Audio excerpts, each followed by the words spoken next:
Hazır ol Halime Sultan. Konya'ya gideceğiz. Biz mi?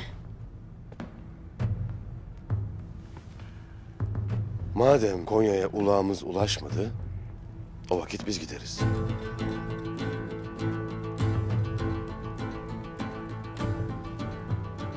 Bu nasıl olacak ki beyim?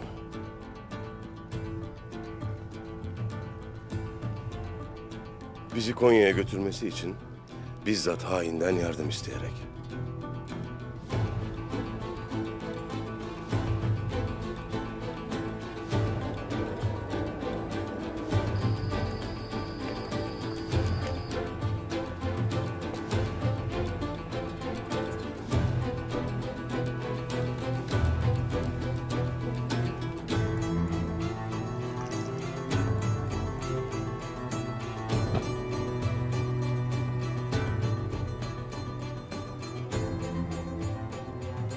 Gün doğdu.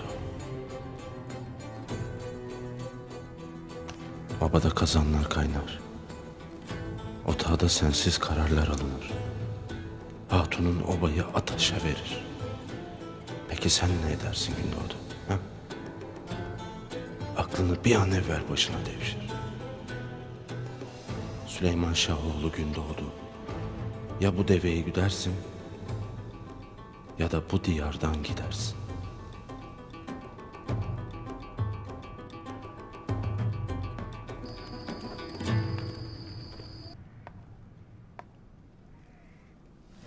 Destur.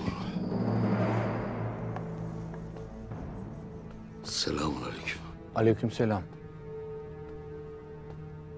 Buyur usta. Sıcak çorban vardır. İçin ısınsın. Sağ olasın kardeş. Ben senden mühim bir şey konuşmak isterim. Önümiyetinden kelledi aramızda kalacağını bilirim. Turgut'umla Doğan'ım başta senden nefret ettiydi ama daha sonra ne yiğit delikanlı olduğunu hepimize gösterdi. Sağ ol.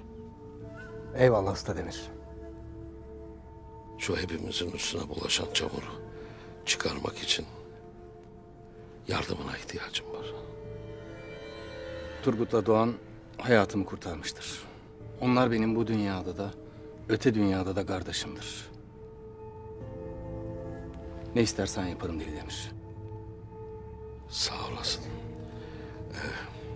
Gün doğmadan Halime ile yola çıkmak zorundayız. Lakin obadan sessiz sedasız uzaklaşmamız gerekmektedir. Nöbet tutan alpler sana bağlıdır.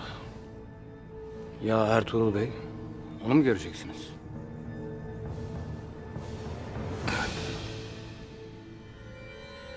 Merak etmeyiz. Elimden geleni yaparım Demir Usta. Yeter ki bu iftira çamurundan kurtarın kendinizi. Sağ olasın.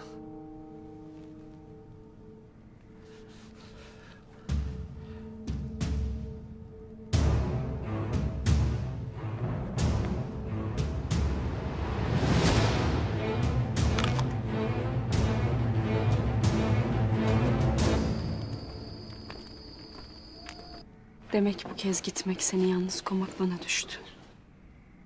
Yolun açık olsun. Güneş tenini yakmasın. Yağmur canını üşütmesin. Ayağına taş değmesin. Su gibi git. Su gibi dön bana.